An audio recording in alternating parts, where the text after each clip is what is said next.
Hi friends, இன்றைக்கி நம்ம என்ன பார்க்க போகிறோன்னா ஒரு எம்மியான பீனட் பன்னீர் கிரேவி. வாங்க எப்படி செய்யணும்னு பார்க்கலாம். அதுக்கு கொஞ்சமாக எண்ணெய் ஊற்றிக்கோங்க. 2 துண்டு இஞ்சி, 4 பல் பூண்டு, வெட்டி வச்ச 3 பெரிய வெங்காயம் போட்டு நல்லா வதக்கிக்கோங்க.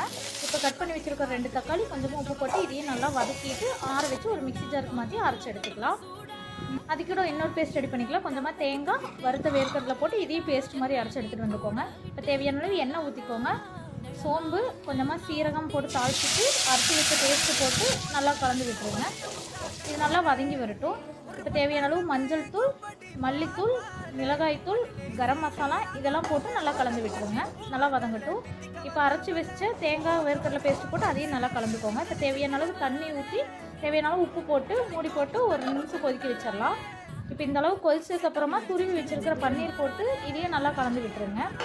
இது ஒரு 2 நிமிஷம் கொதிக்கட்டும். இந்த அளவுக்கு கெட்டியானதுக்கப்புறமா கஸ்தூரி மேத்தி, மல்லித்தலை தூவி இறக்கிடுங்க.